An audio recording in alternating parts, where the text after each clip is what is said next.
Church of Brian.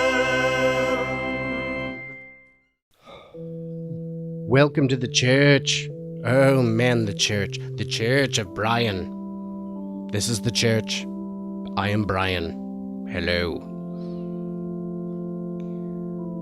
One thing I have a problem with, as part of my faith, as part of our faith, brothers and sisters, is needless prohibition.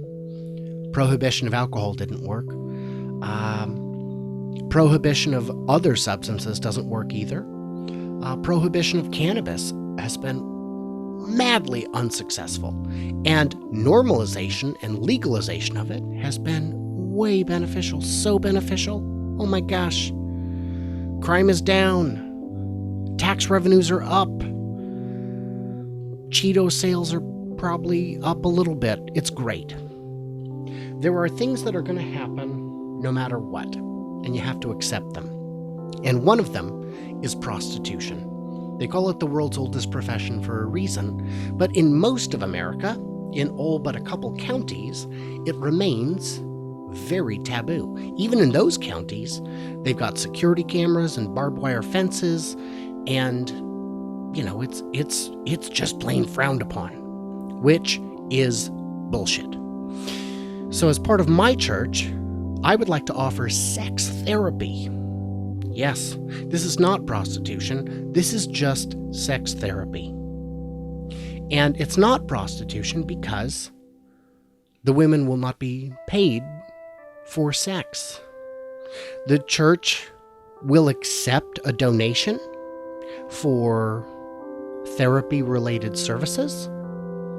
And, the church may pay these therapists for their time.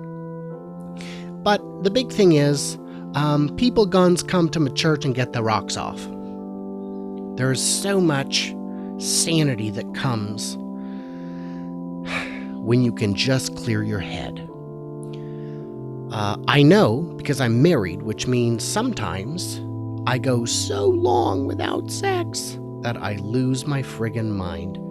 That reason goes out the window. And nothing against my lovely wife, but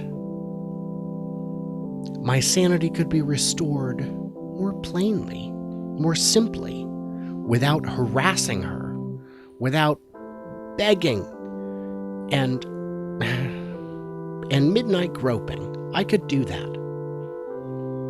And she would have the freedom, of course, to just step up to the goddamn plate and give me a slice of that ass. But, as a church leader, it's, this is just my relationship we're talking about. I can't speak to the relationships of other people, nor should I. If Margaret doesn't want to slap out that tang for P-Dog, she doesn't have to. But that doesn't mean P-Dog should suffer. P-Dog is a productive member of society. He needs to function like a human being does, like a friggin' mammal does. We have these needs. To criminalize men for seeking out such behaviors is not helpful. Yes, you will lock up a handful of guys, you will ruin a handful of marriages, you will seize a handful of cars, but you won't stop the supply of Johns because it is never ending. You need to address it from the other end. And I don't mean the ass, I mean the vag and ass. I mean the ass-vag tits.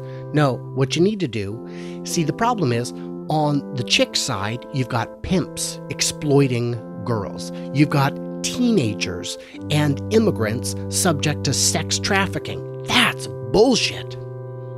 But if you legalize and regulate, that ends.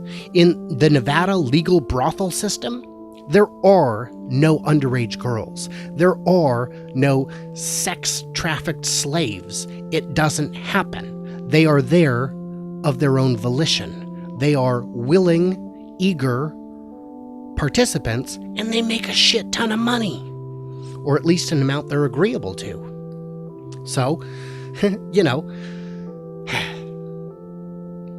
legalize, normalize, regulate. The job ain't going away. The customers ain't going away. Do you want a taste of it, or do you want to ruin people's lives over a compulsion God gave us? So that's what my church will do, brothers and sisters. My church, the Church of Brian, will make sure comfort women not just have, but also lend comfort. They don't sell it. They don't sell it. But they do offer it. And it is yours for the taking.